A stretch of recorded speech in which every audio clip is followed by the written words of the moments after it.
Why did you leave the Daily Wire?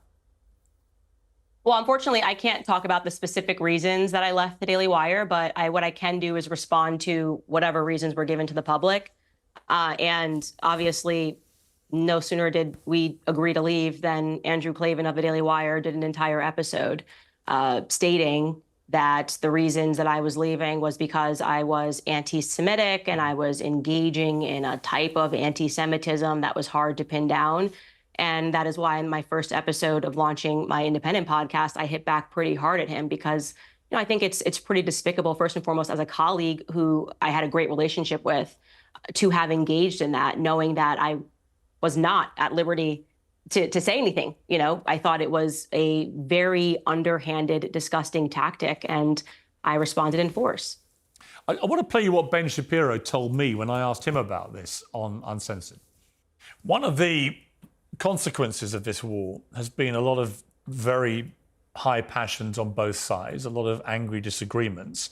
You and your company have been at the centre of a very high-profile one at the moment with Candace Owens, who's now left Daily Wire. Was she fired, or did she leave of her own volition? I'm not going to speak to this topic, Piers. At all? At all.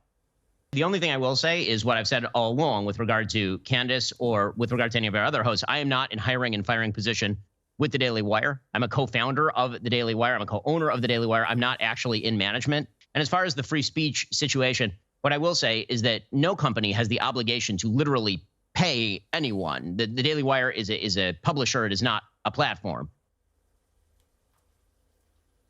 Do you agree with that, Candace? Agree with which part? Well, okay, any of it.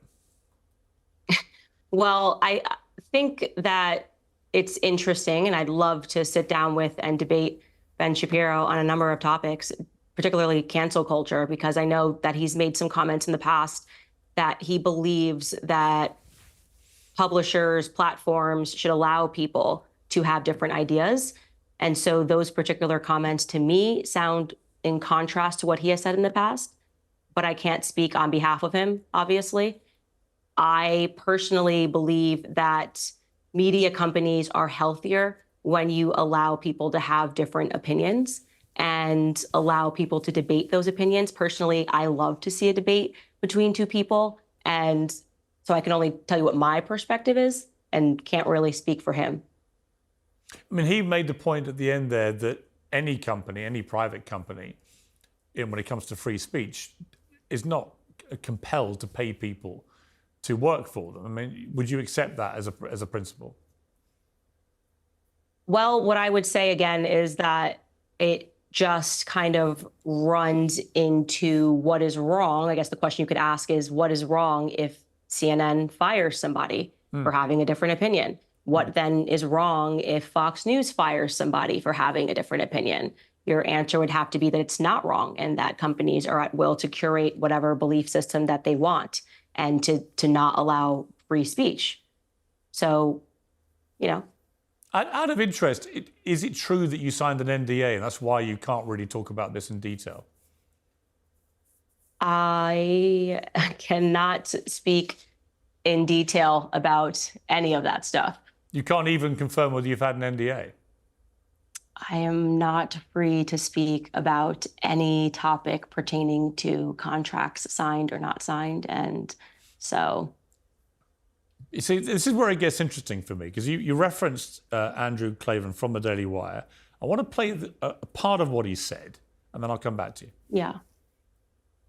The Daily Wire parted ways with Candace Owens, and part of it was things that she was saying that we felt were strongly anti-Semitic. And she was doing it in such a way that it was kind of hard to pin down, so I was trying to show where these things happen.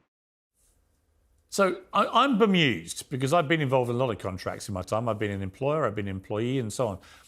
I don't understand why somebody from the Daily Wire can be so explicit about the reasons you left, and yet you are not able to be as explicit to defend yourself or to counter what they're saying. Amen, Piers. Amen. I think that is probably a question that was on a lot of people's minds. And, what can I say other than what was it that Kanye was saying about contracts. And, I think it is, even if you believe that it is valid for that to happen, I think it is immoral to allow someone to attack someone and to not allow them to defend their name. And so for me, Andrew actually rose to the level of defamation when he started claiming that I had actually said things that I had never said. I mean, he flagrantly lies, and I showed that on my platform when he pretended that I did an episode suggesting that Adolf Hitler burning books was a good thing. I wasn't even speaking about Adolf Hitler. It's a nonsense to think that I would do that on my platform. And it's a trick also. It's meant to make people feel emotional, like, oh my gosh, I can't believe that she's supporting Adolf Hitler. And I thought it was nasty business. I thought it was extremely nasty business. And, for me, Piers, it's important for me to state, my name means a lot to me. My grandfather grew up on a sharecropping farm, one of 12 children, in the segregated South, Robert Owens Sr.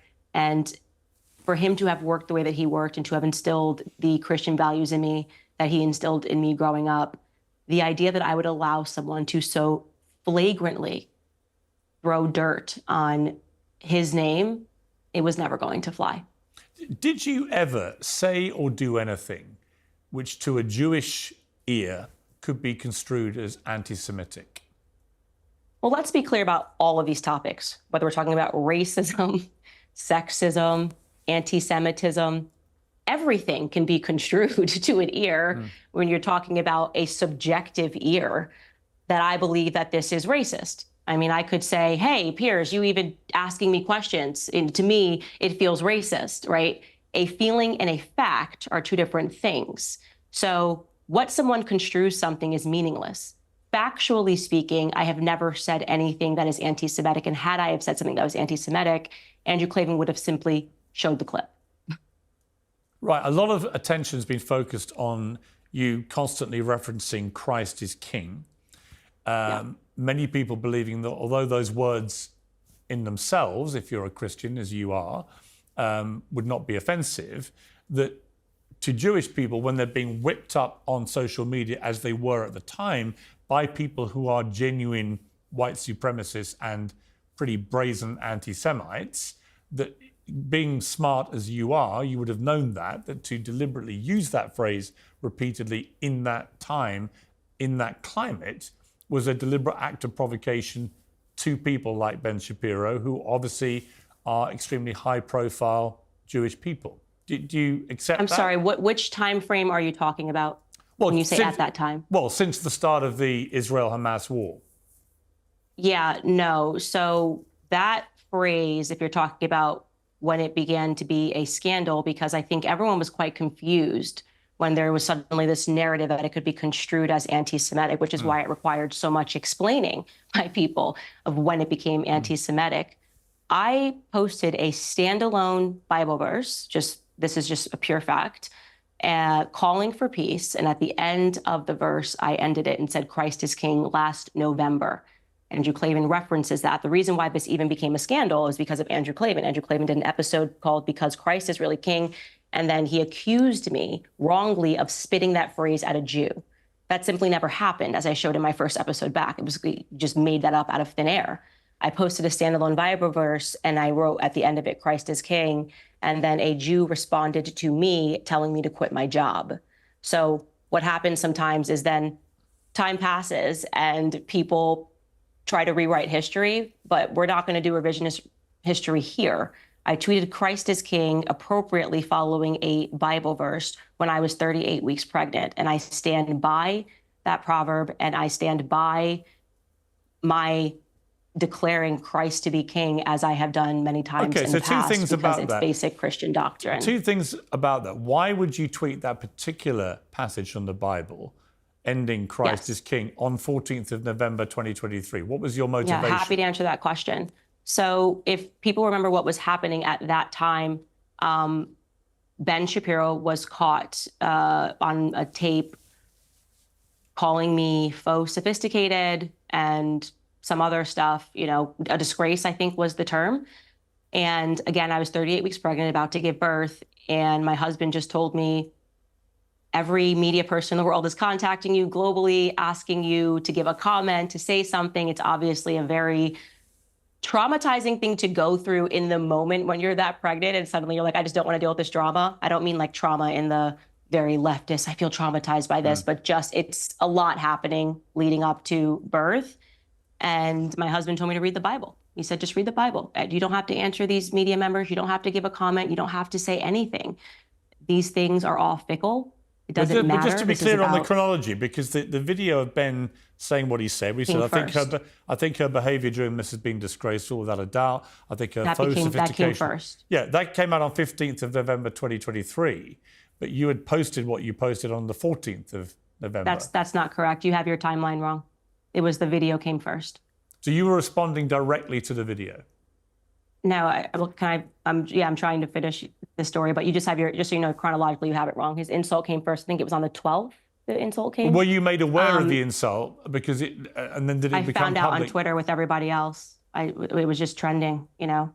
And so just to go back into it, my husband told me to read the Bible and to realize that these things are fickle and that all of these journalists that were asking me to respond to them are doing it because all they want is clicks and money. And they want they want to use you for a moment that's not going to matter in the scheme of things in your life.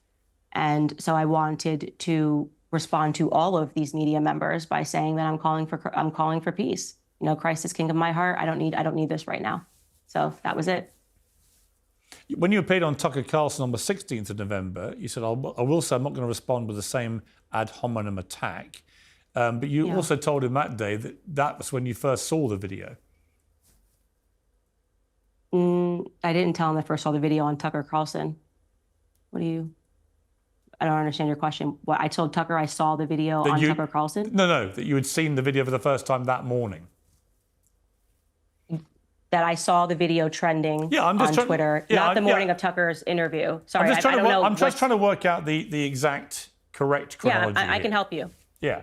So you saw the video on Twitter, and then on Twitter, yes. Yeah. And then you put out the passage from the Bible as a reaction to seeing the video. Yes, like I said, maybe it was 24 hours later after that, when everyone was contacting me for comment, I gave the media no comment. So if you look on all the articles, there was no comment given to me at that time about anything because I decided that peace was the best strategy forward. Tucker was booked that day, but he had booked me 6 weeks in advance. That was just his luck that whole incident took place. Right. They knew I was going on his show. He books way out in advance. So it just happened to be his luck or misfortune, whichever way you look at it, that was going on at the same time. So in the build-up to this, you'd already made it clear that you'd said on Twitter on November the 3rd, no government anywhere has a right to commit a genocide ever.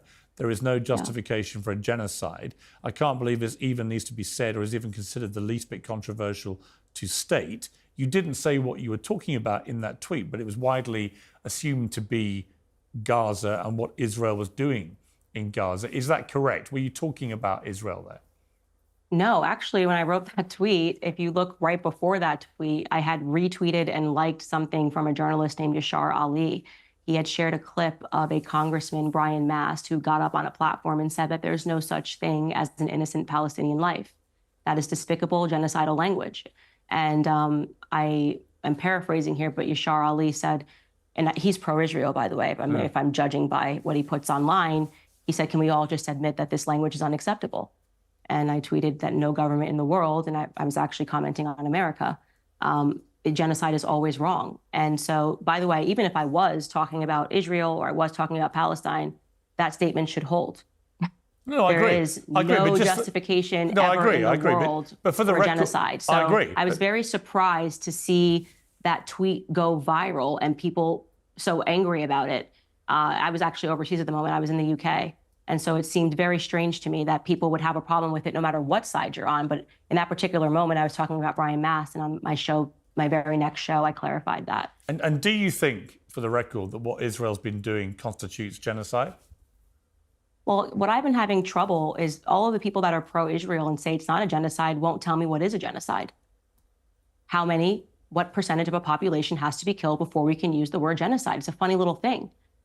They won't tell you. They won't tell you what constitutes genocide. So I would like a clear understanding of how many Palestinians have to die before we are allowed to term it a genocide.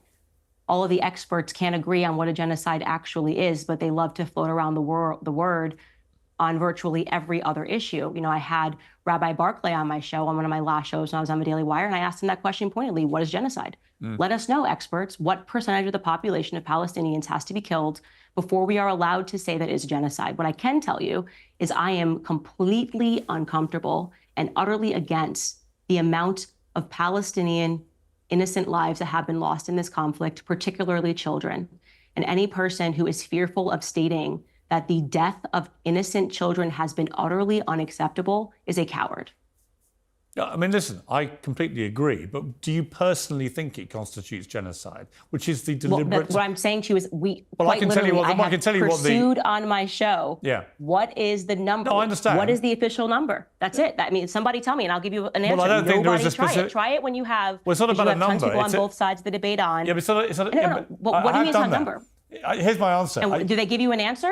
Well, no, because here's the point. It's not about specific numbers. It's about an intent. But it has to be. Well, no, it's not. It's about an intent to eradicate. That's not true, Piers, because in America, they say that Native Americans, it was a genocide committed by white men. This is what they say, right? No, but I'm talking about what the definition of a genocide is. But what I'm telling you is that would be incorrect, because the majority of Native Americans died from smallpox. It was accidental.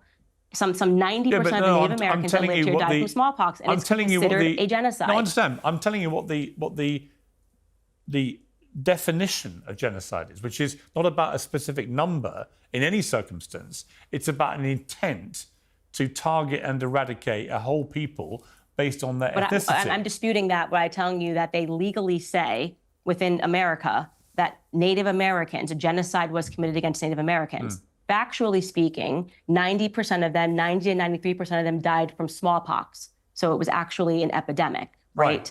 So is the definition shifting? Because it is my understanding from Rabbi Barclay that the definition of anti-Semitism shifts. So maybe the definition of genocide has shifted, but let me read you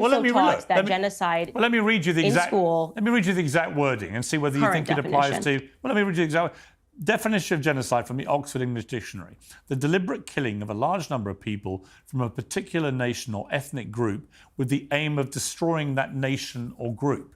So by that definition, do you believe that is what's happening to the Palestinian people and it's being perpetrated by Israel? Well, I would say is that Israel has proven in the past that they can be very specific when they want to get somebody out, whether that's a hostage or any other certain military operation. And what I am seeing happening, forgetting the specific language of a genocide, is something that I'm using my platform to speak out against, because at the end of the day, it doesn't matter to me what the media calls me. I've had every headline. I do not believe that they are being careful in what they are doing. I think it has been it seems to me that the destruction of the hospitals and the schools and of the UN buildings. Would you say, Piers, that you believe that's unintentional? I do not believe Israel's waging genocide. I think that... You believe, but I'm asking you, do you believe that the targeting room to room in the hospitals is intentional? Well, no, I'll be clear with you. I can answer the question. I have said repeatedly in the last few weeks and months that I think the proportionality of Israel's response is now unacceptable. And particularly since they decided to go into Rafah, a refugee camp that they set up, to then target Hamas in the middle of a refugee camp where you're bound to kill so many innocent civilians in the process, I think is unacceptable. But I'm just curious, given that you tweeted about genocide and no government ever has a right to do it, whether by your calculation from that definition, what Israel is doing is deliberately killing a large number of people from a particular nation or ethnic group with the aim of destroying that nation or group. Yeah, well, what I can say to you, again, because these definitions shift, I don't think we need to focus on the word, because I'm telling you what I believe.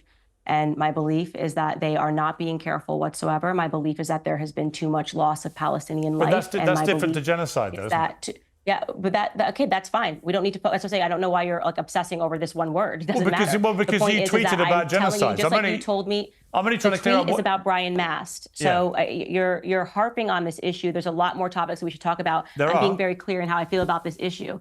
The Israeli government is not being careful in how they're dealing with this. I agree with you that the amount of death has been completely unacceptable. When I tweeted that was back in November. So we're talking way more lives that have been lost. And that tweet was about Brian Mast. So I get it. No, here's I my could have reason. never imagined the amount of dead Palestinian children that I would see on my X feed since then. It's horrific. You know, it's heartbreaking to me as a mother. It's horrific to me that the media seems almost complicit in the dehumanization of Palestinians. And I will not be on that side, because at the end of the day, the hit pieces, the name calling, the anti-Semitism, the psychopathic language that seems to be coming out of people means nothing. And I want to make sure everybody knows this, right? At the end of the day, you are going to have to account to God for the things that you allowed, for the things that you were complicit in, and for the things that you did not have enough courage to state. Okay. The amount of death of Palestinian children has been unacceptable, full stop. Okay. Bibi Netanyahu, in my view, should not be given an invitation to Congress. I think it's unacceptable. I agree.